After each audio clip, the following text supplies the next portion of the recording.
habilidades son las más demandadas en el mercado laboral actual? ¿Están incluidas las habilidades digitales en esta lista? ¿Qué se está haciendo desde la educación universitaria al respecto?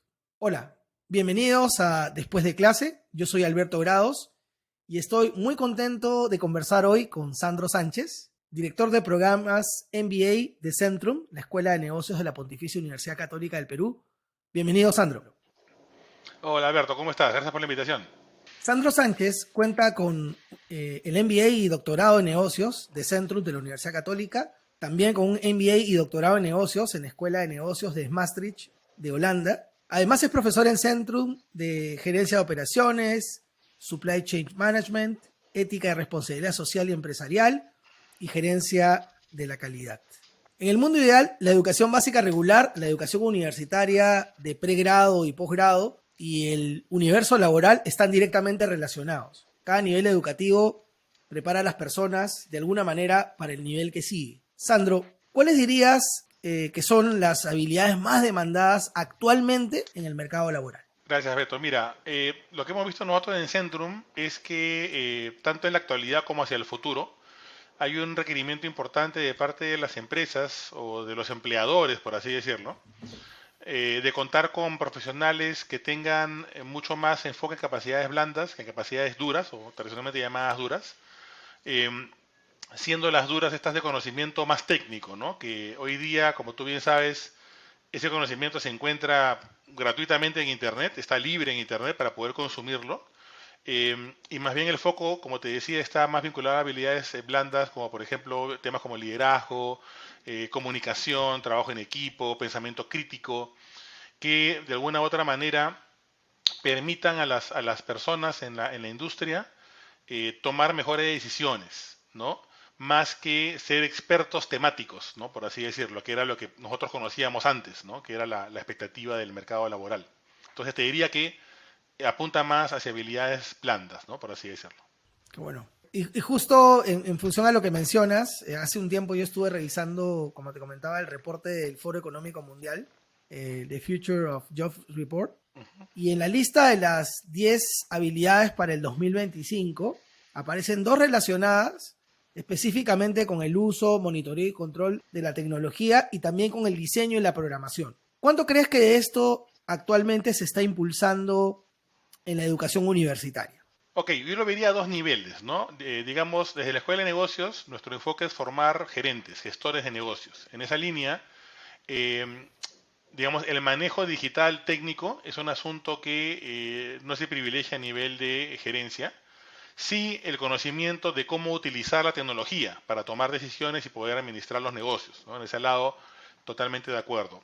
Sí, en la formación más básica, de pregrado, por ejemplo, formación técnica, que también es importantísima, sí vemos que hay un espacio muy grande que está creciendo en cuanto al manejo y dominio de lenguajes de programación, eh, pero sobre todo que puedan administrar los grandes volúmenes de datos que hoy día tenemos. Tecnología ha facilitado mucho el flujo de datos y hoy día hay cantidades inmensas de datos que se pueden recolectar rápidamente a través de soluciones digitales. Y lo que se requiere es procesos o procedimientos ágiles para poder convertir esa data en información para poder tomar decisiones. Entonces, si lo queremos separar a dos niveles, a nivel gerencial, lo importante es qué tecnología me ayudará más a poder tomar mejor decisión, ¿correcto? Sea blockchain, inteligencia artificial, ¿no? Dependiendo de las que existan. Y a nivel más técnico será cómo conocer esa tecnología para poder procesar datos y conseguir información a fin de toma de decisiones. Entonces, lo separaría a dos niveles, ¿no? Tanto en el manejo técnico como en el manejo gerencial para toma de decisiones. Pero sí, fundamental el tema tecnológico que está ya en todas las industrias. Creo que ninguna escapa a la tecnología, a la digitalización. Eh, Aparentemente lo que falta más bien es el poder elegir correctamente qué tecnología aplicar, ¿no? Y no seguir modas, ¿no? Que a veces se nos presenta como la mejor práctica o la mejor tecnología que no necesariamente funciona para mi negocio. Y eso es algo en lo que trabajamos fuerte para evitar que haya ese error por desconocimiento, por así decirlo, ¿no? Sí, es verdad, es verdad. Bueno, te cuento que a nivel personal me topé con una visita hace algún tiempo a la Universidad de Stanford y veía cómo incluso dentro de los cursos de pregrado ya incluían Ujú. el tema de diseño y programación dentro de carreras que tradicionalmente no tenían estos cursos, ¿no? Como carreras relacionadas a la gestión, por ejemplo, ¿no? Para Ujú. diseñar soluciones propias digamos, de ese campo laboral. Ahora, Sandro, otra conclusión del reporte que mencionaba el Foro Económico Mundial, bueno, lo menciono mucho porque digamos que está aquí, hay un listado aquí que es parte de un estudio, ¿no? De estas habilidades, digamos, laborales, es una referencia más, que habla que la proporción de tareas a nivel mundial para la toma de decisiones actualmente está dividida en 33% máquinas y 67% humanos. Y que para el 2025 se espera que ese ratio cambie, ¿no? Que 47% máquinas y 53% humanos. Ahora, ¿qué retos plantea a nivel de formación esta distribución? A ver, es interesante porque en efecto algo que se prevé o que se avisoraba es que la máquina decide, pero el hombre eso no va a existir, ¿no? Por lo menos no se ve en el mediano a largo plazo todavía, pero sí que va a tomar decisiones más de corte operativo, ¿no? Nuevamente te diría que lo separamos a dos niveles, ¿no? La decisión operativa del día a día, la máquina tranquilamente la va a poder hacer aprendiendo, ¿no? Machine Learning, inteligencia artificial van a aprender las máquinas y van a poder resolver decisiones regulares. Las excepciones tendrá que seguirlas viendo el ser humano. No la va a poder resolver la máquina porque serían demasiadas posibilidades que tendríamos que diseñar en ese modelo. Entonces, yo te diría que ese approach hacia una mayor decisión basada en la tecnología, en la máquina, en lo digital, refuerza justamente el hecho de tener que desarrollar capacidades blandas para poder tomar decisiones en aquel frente que todavía le queda al ser humano, que seguramente serán los frentes más de decisión estratégica, más de qué cambios hacer en un modelo de negocio, por ejemplo, o en segmentos de clientes, con base en la información que te dé la máquina, ¿no? O el software. Entonces, como que resumiendo, ¿no? El día a día, si vas a continuar con tu operación tal como la has diseñado y definido, la máquina la va a poder manejar en el día a día, ¿ok? Pero si el contexto, que es muy cambiante, te obliga a generar variaciones en tu modelo de negocio, eso la máquina no necesariamente lo va a poder manejar, tendrás que verlo tú y eventualmente enseñar a la máquina cómo decidir ahora en un nuevo escenario. Entonces, sí me parece importante que el estudio refuerce el hecho de que el ser humano mantendrá una serie de decisiones, probablemente las más importantes para el mundo de negocios o para la vida en general, mientras que las más operativas y repetitivas se quedarán tranquilamente con las máquinas para que lo hagan porque es repetitivo, ¿no? Esa sería un poco mi conclusión a lo que tú mencionas. Ok. Sandro, en tu amplia experiencia en el mundo corporativo, ¿qué nuevos puestos dentro de la potencial oferta laboral crees que se generen relacionados a la tecnología digital? Bien, definitivamente, yo te diría más que nuevos puestos, Beto, pero creo que los puestos ya como que están definidos, ¿no? El CIO que ve la información, el CTO de tecnología, y luego los analistas, ¿no? Estos procesos de innovación y de agilidad han generado una serie de denominaciones como tribus, squads y demás que más o menos van configurando la nueva organización, ¿no? La actual y la de futuro. Entonces creería que la configuración, digamos, de posiciones o de puestos en una organización está medianamente ya definida.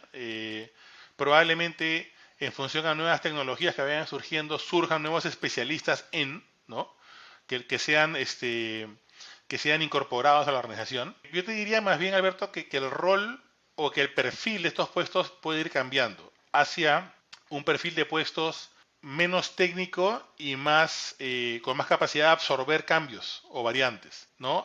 Usualmente las posiciones tecnológicas están asociadas a ingenieros en tecnología, ¿no? Y ingenieros, como en mi caso, estamos muy alineados a procesos, ¿no? Y a mucha estabilidad, lo cual lamentablemente hoy día no es el caso. Entonces, probablemente requeramos ingenieros con una mayor capacidad de administrar cambio y tolerar cambio, porque es importante esto. Veo mucho estudiante en el MBA que le cuesta aceptar que la realidad lo lleva a cambiar las cosas, ¿no? Y Otra no vez quieren vuelves a la cambiar. idea, no, perdona que interrumpa, Sandro, otra vez Sí, vuelves a la idea del tema de habilidades blandas. sí, sí, es que es fundamental. Yo creo que hoy día lo duro, lo hard, ya no tienen que enseñártelo. Eso está disponible, está libre. Yo siempre le digo a los chicos de la maestría, ustedes no pagan una maestría para que les cuente el resumen de un libro, pues, ¿no? O lo que pueden ver en internet mucho mejor que lo que yo les explico.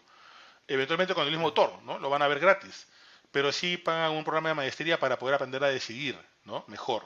En un mundo donde lo digital cobra cada vez más espacio y el ser humano tiene que tener mayores capacidades para decidir mejor, porque si no, será rápidamente reemplazado por la máquina, ¿no? Entonces, yo te diría que lo que va a pasar es una modulación en los perfiles, dándole más énfasis a los temas blandos, que claro, por llamarse blandos, se le minimiza en las empresas, ¿no? O en el mundo educativo, pero probablemente son los más complicados de desarrollar, porque son los que vienen de repente con la formación de base, ¿no? Entonces, hoy día los colegios creo que están haciendo un mejor trabajo de lo que hacían en su momento, ¿no? En mis tiempos por lo menos, y sí forman muchachos con una mayor capacidad de pensamiento crítico, que para mí es fundamental, ¿no? Uno no va a poder mejorar nada si no critica, no cuestiona, ¿no? Con argumento, obviamente.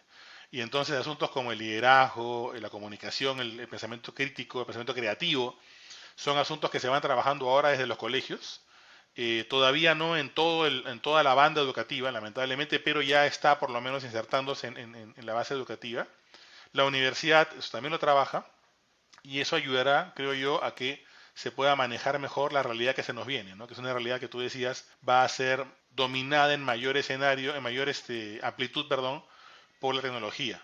Entonces no nos queda más que manejar muy bien lo blando, ¿no? Los soft skills para poder mantenernos empleables, ¿no? Y calificados en el tiempo.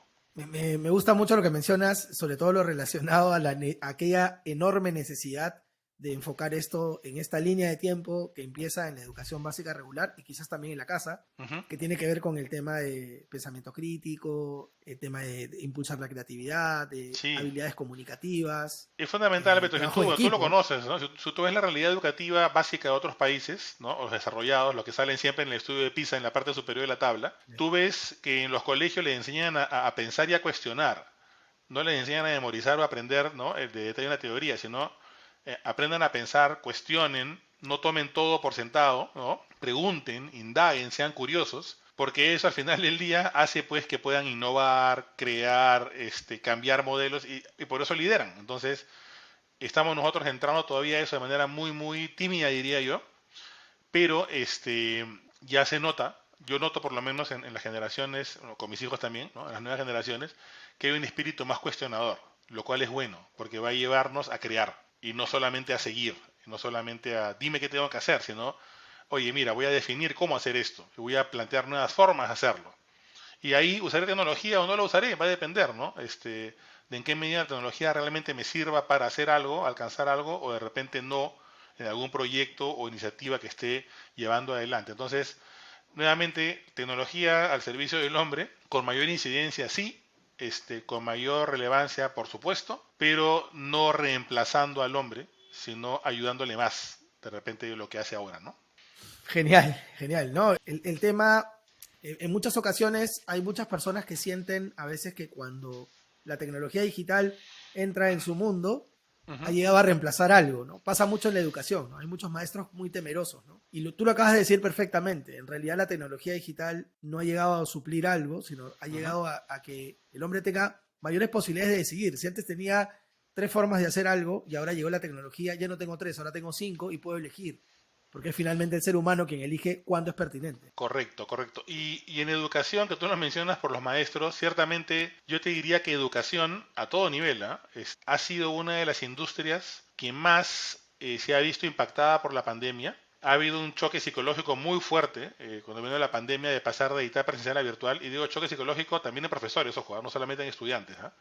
Pero creo que hemos aceptado, ¿no? Hemos aceptado la nueva realidad y hemos aprendido cosas interesantes, ¿no? Como que el profesor sigue siendo importante, más allá de la tecnología, y que ahora, Claro. como tú decías, cuentas con más herramientas para aprovechar mejor la clase. O sea, yo lo que veo hoy día, por lo menos en mis clases, es que ya no invierto tanto tiempo para explicar cosas, casi no explico nada, porque ya la teoría la puedo haber prediseñado en un video, un tutorial, ¿no? Y que lo consuman, digamos, de manera sincrónica mis alumnos y cuando estamos en la clase nos dedicamos justamente a trabajar en esas habilidades blandas. Entonces, creería yo que más que un riesgo para el profesor, es una ventaja espectacular, ¿no? Para que haga en la clase, en el momento de sincronía con el estudiante, el esfuerzo por desarrollar capacidades y no solamente transmitir conocimientos. Todo eso se puede hacer de manera sincrónica fuera del aula, por así decirlo, y el aula aprovecharla para la interacción humana, que sigue siendo importante, y para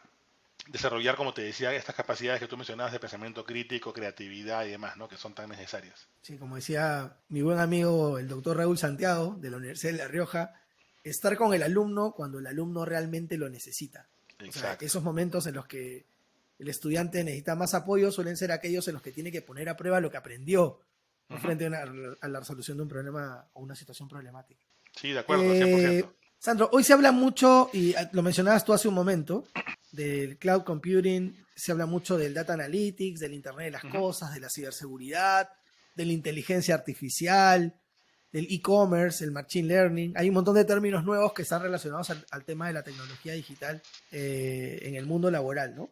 ¿Cuáles dirías tú que son los grandes retos de la educación universitaria en este escenario que es tan cambiante, ¿no? Que no Ujú. es tan estático, sino que cambia todo el tiempo? Mencionabas algo hace un momento, pero ¿cuáles son los retos a futuro que ves tú para la educación universitaria de pregrado o de posgrado? Mira, si hablamos del gestor educativo, del que se encarga de diseñar la propuesta académica para los estudiantes, que entiendo que así más o menos a tu pregunta, yo te diría que es esta capacidad de absorción rápida de tecnologías emergentes, ¿no?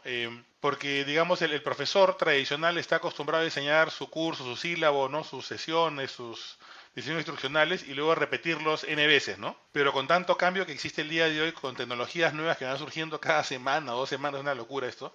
En realidad, uno requiere un diseño instruccional muy dinámico, ¿no? Para poder ir captando, ir capturando esas nuevas tecnologías, esas nuevas soluciones y presentarlas al estudiante sin que se convierta en algo que lo abruma. Porque uno ve tantos términos que tú has mencionado ahora, que son unos cuantos de los que hay dando vueltas por ahí hoy día, que a veces uno piensa, oye, en realidad tengo que saber tantas cosas. No tienes que saber todo eso.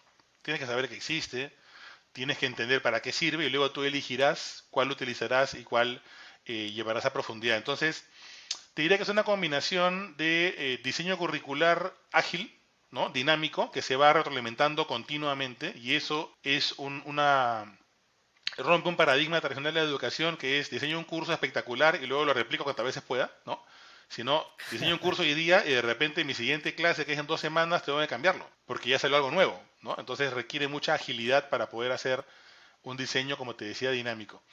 Y luego tener alternativas para complementar a los estudiantes. Entonces, las cuales no necesariamente pueden ser propias. O sea, una entidad educativa no necesariamente debe tener cursos sobre todo, ¿no? Hoy día hay una serie de plataformas digitales muy buenas, ¿no? Que están a disposición, que tienen inclusive cursos gratuitos para poder acceder a ese conocimiento, que pueden ser tranquilamente integrados en las mallas curriculares o planes de estudio de las entidades educativas, con modelos de convalidación que permitan al estudiante tener la flexibilidad para poder acceder a través del mundo digital a esos contenidos, a esos aprendizajes, que sean complementarios a lo que la institución principal brinda al estudiante. Entonces, creo también que el abanico de posibilidades educativas que ha traído la tecnología te permiten no abrumarte con tener que enseñarlo todo tú, ¿no? Entonces, hoy día vemos cada vez más programas de grado, que es lo que digamos, nosotros manejamos en Centrum, que van integrando módulos de otras instituciones de mucho prestigio a nivel mundial y los van haciendo suyos, entre comillas, ¿no? Los van integrando, convalidando en su plan de estudios para que los estudiantes tengan también esas variantes, ¿no? Y no haya esta necesidad de tener profesores para todo, ¿no? Más aún, y tú lo conoces muy bien, en una estructura donde la gestión de programas educativos de grado, o sea, de universidad y de posgrado, tiene una regulación bastante estricta, bastante poco flexible. Entonces, requiere sí tener mucha capacidad de innovación para poder aprovechar esta coyuntura y dar al estudiante un portafolio de posibilidades, ¿no? Que es lo que finalmente requiere. Aprovecho el momento para invitar a todos los que están viendo o oyendo esta entrevista a suscribirse a las redes sociales de Después de Clase. Pueden ver los episodios en YouTube, Instagram o Spotify, o escucharlos en Apple Podcasts, Google Podcasts, entre otras plataformas digitales.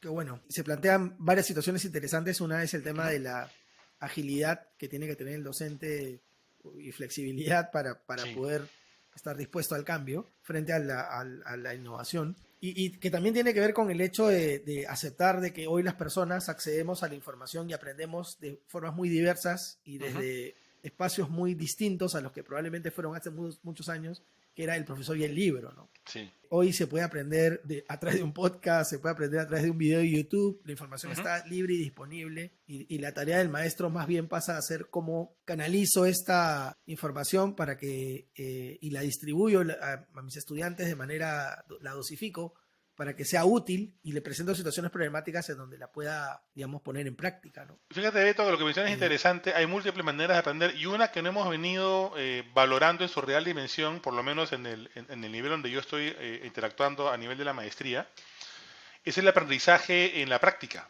O sea, creo que se llama el aprendizaje situacional, ¿no? Situational learning, donde uno aprende haciendo cosas. La gente que trabaja, ¿no? En una empresa de retail, viendo temas de marketing, operaciones, o cadena de suministro, finanzas, contabilidad, está aprendiendo, trabajando. Y ese aprendizaje en el mundo formal educativo, a menos acá en Perú, recién se está tomando fuerza, está viendo la luz, por así decirlo, ¿no? Entonces, ¿cómo aprovechar, por ejemplo, ese aprendizaje para que el profesional entienda que trabajando en una empresa de retail, una minera, un banco, haciendo una actividad laboral, está aprendiendo y desarrollando capacidades? Ahí lo que toca es el gestor educativo, el docente, con la capacidad de integrar ese aprendizaje vivencial, ¿no? O situacional en un proceso académico que permita validar o certificar eventualmente competencias, ¿no? Y entonces el docente lo que le añade a eso es el aspecto, el frente académico de la situación, para que el profesional vea que además de trabajar, ¿no? Además de invertir tiempo trabajando, también logra confirmar un aprendizaje a través del desarrollo de competencias. Entonces, son posibilidades de verdad que infinitas de aprendizaje, en y el verdad, rol sí. nuestro como gente, no me digo educador porque no soy educador de formación, pero gente en educación, comprometida con la educación, es ver la forma en la cual se refrende a través del desarrollo de capacidades, ¿no? En las personas. Sí, es por eso probablemente muchos jóvenes hoy que están en el mundo laboral y están, digamos, acceden a Ujú, instituciones, organizaciones o empresas en las que, digamos, una forma de trabajo es enfrentando siempre situaciones nuevas. O sea, son ujú, empresas que no trabajan necesariamente haciendo lo mismo, ujú. sino siempre tratan de presentarle problemas nuevos a sus trabajadores, salen de esa experiencia diciendo, oye, he aprendido muchísimo, a veces más que en la formación académica, en el campo laboral, porque siempre he estado viendo cosas nuevas, siempre he estado con equipos interdisciplinarios, además de áreas Ujú, diferentes, ujú. ¿no? Y se aprende muchísimo así. Si lo ves, por ejemplo, empresas como Google, como Amazon, como IBM, que empiezan a emitir estos badges digitales, ¿no? Estas certificaciones digitales, en realidad lo hacen porque se han dado cuenta pues, de que sus equipos, ¿no? sus analistas, sus técnicos, sus gerentes, han desarrollado capacidades. Y por eso lo certifican, claro, Claro. no son entidades educativas per se, pero en el mundo laboral ya se valoran tanto como un diploma de universidad. Porque al final del día hay un reconocimiento detrás, ¿no? De la certificación Google o de Amazon o de otras marcas importantes que empiezan a validar el aprendizaje, el conocimiento o la capacidad, perdón, de un profesional. Y entonces eso te demuestra que en efecto lo que se hace en la cancha, como se dice, se puede convertir en un aprendizaje validado y certificado también. Es verdad. Sandro, aunque ya me has respondido parte de lo que te voy a preguntar, ¿qué dirías tú que nos espera en el futuro inmediato respecto a todo lo que hemos conversado ahora? Porque es un reto grande, va a significar un reto grande Uh -huh. para el mundo educativo, sobre todo, Sí. o está significando un reto grande para el mundo educativo, para las facultades de educación, Uh -huh. en principio, porque tienen que formar maestros en este nuevo escenario. Pero no solo eso, sino también, digamos, la formación de futuros profesionales en términos generales, ¿no? La tecnología digital está planteando, de alguna manera, está planteando el tema de cambio de algunas reglas. ¿Cómo avisoras tú qué esperas en el futuro inmediato respecto a esto que hemos conversado hoy día? Mira, sí, en efecto creo que hemos adelantado un poquito la pregunta, la respuesta, pero como complemento, yo te diría, Alberto, y saliendo un poco del tema de esta conversación, que es tema digital, ¿no? Y habilidades blandas y demás, yo te diría que el gran reto que vemos ahora en el mundo de negocios, por lo menos, y el mundo de empleadores, que claro, amarra la formación que se le da a los profesionales, está en el espacio de la sostenibilidad. O sea, Además de lo digital, que lo hemos conversado y creo que hemos hablado bastante del tema, no me quisiera ir de esta conversación sin dejarte el mensaje de que, o a tus oyentes, ¿no? El mensaje de que necesitamos gente que en efecto conozca tecnología, maneje tecnología, la utilice para decidir mejor, eso está clarísimo, creo yo, pero que también tenga esta capacidad de involucrar, incorporar en sus decisiones los aspectos de sostenibilidad, ¿no? Esos aspectos ambientales, sociales, de gobernanza, que le llaman ESG en el mundo corporativo, ¿no? O ASG, ambiental, social, de gobernanza, porque ya se convirtió, así como la tecnología, se convirtió en una obligación, también se convirtió en una obligación para hacer negocios por lo menos, o para decidir en la vida, las implicancias ambientales y sociales de lo que hacemos en general. Y eso creo yo que es también un reto importante, que se viene trabajando, yo lo veo a nivel del posgrado, lo vemos en Centrum, se ve a nivel del pregrado también, en colegios también se ve algo, que sería otro gran pilar, creo yo, del trabajo del hoy y del futuro, ¿no? El poder tener estos puestos, le llaman trabajo verde algunos, ¿no? Donde el perfil de puesto involucra capacidad para toma de decisiones responsables, ¿no? En Centrum, por ejemplo, dentro del MBA tenemos una competencia que se llama comportamiento empresarial responsable. Entonces, buscamos que nuestros egresados tengan esa capacidad de tomar decisiones y que sepan que en la decisión que toman impactan positiva o negativamente en el medio ambiente, en la sociedad. Y entonces, si va a ser positivo, genial, y creo que lo potencies. Y si va a ser negativo el impacto, bueno, trata de contenerlo, minimizarlo, gestionarlo, pero ten esa conciencia. O sea, no pienses que no pasa nada con el medio ambiente o con la sociedad cuando tú haces algo en el negocio. Entonces, creería yo que como complemento a lo digital, Alberto, que hemos conversado, estaría este asunto del comportamiento, de la mirada ambiental, social, el perfil verde, por así decirlo, que lo han catalogado así en algunos frentes, para poder decidir correctamente, ¿no? Y llevarnos a lo que hemos llamado en Centrum los buenos negocios, ¿no? Un negocio que no solamente mide el éxito por la plata que genera, sino por el impacto social, ambiental, positivo que también genera en simultáneo, ¿no? Entonces te diría que esa es mi reflexión complementaria a lo tecnológico, que no se pierda de vista el frente social que también debe ser atendido a todo nivel. No, y te agradezco mucho que lo compartas, ¿no? El tema de que esta preocupación en los negocios por el impacto que generan a nivel social, Ujú. o a nivel, digamos, del planeta en general.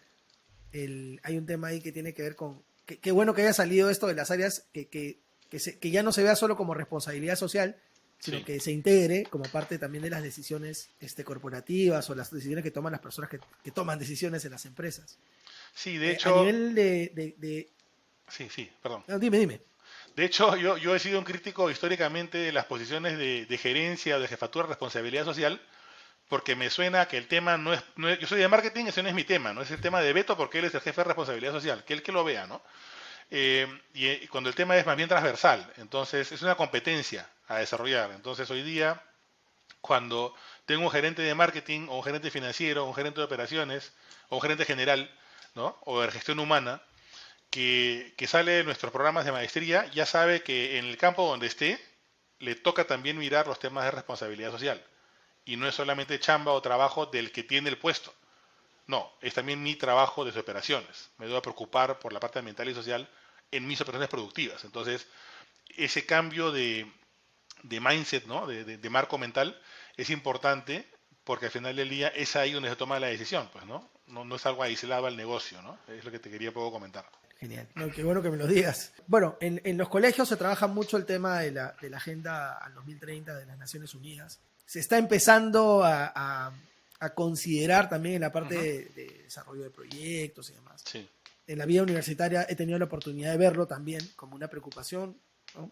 Y qué bueno también que forme parte de la formación en posgrado y también como parte de la ejecución que tienen que hacer las personas que ya están en el mundo laboral. Sí, creería sí. yo que el reto que tenemos ahorita en educación es lograr el impacto, ¿no? Porque estamos incorporando estos objetivos de desarrollo sostenible en los modelos de educación, sí, y hay que trabajar para que se logre ese impacto positivo, ¿no? Que tanto queremos. Ese sería un poco el cierre de mi comentario al respecto, ¿no? Ok, te agradezco, Sandro. Bueno, muchas gracias, Sandro, por todo lo que nos has compartido el día de hoy. Ha sido una entrevista muy interesante. No sé si tienes algunas palabras finales. Bueno, en realidad agradecerte por el espacio. Es importante tratar de difundir todo lo que se pueda para ayudar a los gestores de educación a poder absorber mejor los cambios que están viniendo a todo nivel en la sociedad, ¿no? En mi caso en particular, yo, tú sabes, estoy metido mucho en el mundo de negocios, pero obviamente los educadores y gestores educativos en todos los frentes tienen muchos retos, ¿no? Y lo digital es transversal para todos. Y también lo social es transversal para todos, ¿no? Ya sea desde las ONGs, desde el gobierno, desde mi actividad personal inclusive, ¿no? Entonces, es importante ir compartiendo estos espacios para poder conocer de prácticas, ¿no? Y nada, si tú consideras que en algo más se puede aportar, encantados nuevamente de acompañarlas, ¿no? Gracias, Sandro. Estuvo con nosotros Sandro Sánchez, director de programas MBA de Centrum, la Escuela de Negocios de la Pontificia Universidad Católica del Perú. Recuerden que pueden suscribirse a las redes sociales de Después de Clase en Instagram, Facebook, YouTube, Spotify, entre otras plataformas digitales. Nos vemos el jueves para seguir analizando este importante tema. Chao.